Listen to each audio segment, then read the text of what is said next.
SS public convent school Jangipur के online class में आप सभी का स्वागत है।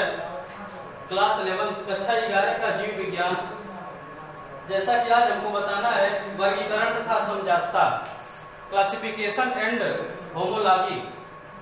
क्लासिफिकेशन एंड होमोलॉजी क्या होती है इसके बारे में, यानी कि जो समजातता होती है क्या उसके अनुसार हम वर्गीकरण कर सकते हैं कि नहीं कर सकते हैं, उसके बारे में बताया जाएगा। इसके अंदर एक आती है समरूप अंग क्या होता है उसके बारे में, उसको देखेंगे कि कुछ अंग ऐसे होते हैं जो देखने में एक जैसे होते हैं लेकिन उनकी उत्पत्ति अलग अलग होती है। कार्य करने के कारण वो एक जैसे दिखते हैं लेकिन उनकी मूल संरचना जो होती है अलग अलग होती है, उनकी उत्पत्ति अलग अलग अंगों से होती है। जैसे कि तितली, पक्षी और चमगादड़ के पंख। तितली, पक्षी,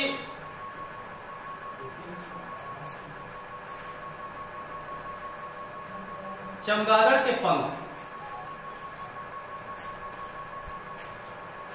तितली, पक्षी, चमगादड़ के पंख दिखते एक जैसे दिखते हैं और काम किसके लिए आते हैं? उड़ने के लिए।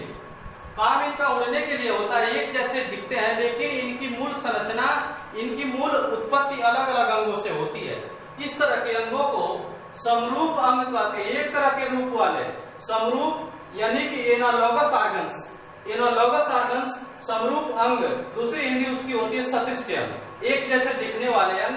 तितली का पंख है, पक्षी का पंख है, चमगादड़ के पंख है, एक जैसे दिखते हैं, एक तरह का कार्य करते हैं, इसीलिए इनको समरूप अंग कहते हैं। लेकिन इनकी मूल उत्पत्ति, मूल संरचना अलग अलग होती है। क्या इस तरह के जीवों को हम एक क्लास में रख सकते हैं? क्या ये आधार बन सकता है? समरूप अंग वाले जीव को क्या एक वर्ग में रखा जा सकता है? यह उचित नहीं है। दूसरी बात आती है समजात अंग के बारे में, जिसको होमोलॉगस ऑर्गन्स कहते हैं। समजात अंग, इसमें क्या होता है कि अलग अलग दिखते हैं, इसमें देखने में अलग अलग होते हैं, लेकिन उनकी संरचना एक जैसी होती है। देखने में अलग अलग, कार्य उनका अलग अलग, उन अंगों का कार्य अलग अलग होता है, देखने में अलग अलग होते हैं लेकिन उनकी मूल संरचना एक जैसी होती है। इस तरह के अंगों को हम कहते हैं समजात अंग, होमोलॉगस ऑर्गन्स। जैसे चमगादड़ का पंख हो गया, चमगादड़ का पंख।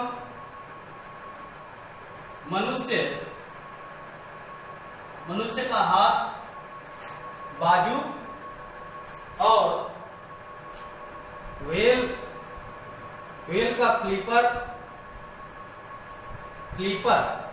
व्हेल का फ्लीपर यानी कि चमगादड़ का पंख, व्हेल का फ्लीपर और घोड़े का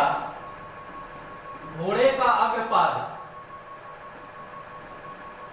घोड़े का अग्रपाद, चमगादड़ का पंख, मनुष्य की बाजू, व्हेल का फ्लीपर। ये देखने में अलग अलग है। देखिए, घोड़े का अग्रपाद किसके काम आता है? चलने के लिए, दौड़ने के लिए।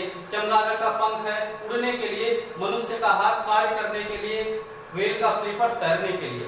इनका काम अलग अलग है, देखने में अलग अलग है लेकिन इनकी मूल उत्पत्ति, इनकी संरचना एक जैसी होती है। इस तरह के अंगों को हम कहते हैं समजात अंग, होमोलॉगस ऑर्गन्स। तो क्या इनको एक वर्ग में हम रख सकते हैं? ये सारे सवाल उठते हैं। आइए पढ़ेंगे उपजाति के बारे में, जिसको सब कैटेगरी कहते हैं, सब स्पीशीज। उपजाति, सब स्पीशीज क्या होती है?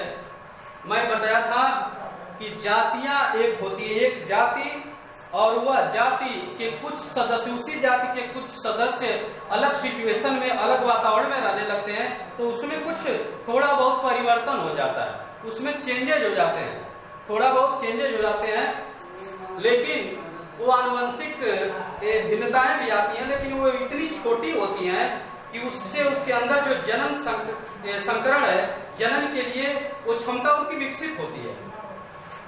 तो अब वह अलग तरह का दिख रहा है, जाति एक ही है लेकिन अलग अलग सिचुएशन में रख देने से उनमें भिन्नताएं डिफरेंट आ जाता है उनमें, जिनको उपजाति का नाम दिया जाता है। किसी जाति की भौगोलिक कारणों से अलग हुई स्थानीय समष्टियों का समूह उपजाति कहलाती है। किसी जाति की भौगोलिक कारणों से अलग हुई स्थानीय समष्टियों के समूह को हम उपजाति कहते हैं। जैसे मैं बताया, जाति एक होती है और वह जाति के कुछ सदस्य अलग सिचुएशन में, अलग वातावरण में रहने लगते हैं, जिसके कारण उसमें थोड़ी भिन्नताएं दिखाई देती हैं। इस तरह से उनको सब स्पीशीज कहते हैं, उपजाति कहते हैं। इस तरह से उपजातियों का निर्माण होता है। उपजाति और जाति में अंतर देखेंगे। डिफरेंसेस बिटवीन स्पीशीज एंड सब स्पीशीज, इनके बीच जाति और उपजाति के विषय में देखेंगे।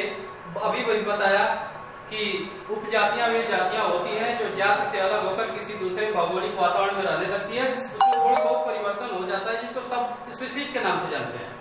इन उपजाति और जाति में क्या अंतर है? पहला है कि एक जाति की सभी जो उपजातियां होती हैं अलग अलग भौगोलिक क्षेत्रों में रहती हैं। जो सभी उपजातियां होती हैं, एक जाति की सभी जो उपजातियां होती हैं वो अलग अलग भौगोलिक क्षेत्र में रहती है। उपजाति कब बनती है? जब वो एक जाति अलग अलग भौगोलिक क्षेत्र में रहे, उसमें कुछ परिवर्तन हो जाए तो उपजाति होती है। लेकिन जाति जो होती है अलग अलग क्षेत्रों में भी रहती है और किसी एक क्षेत्र में भी रहती है। उनका अपना खुद एक क्षेत्र होता है और वो जाति अलग अलग क्षेत्रों में, ये अंतर होता है।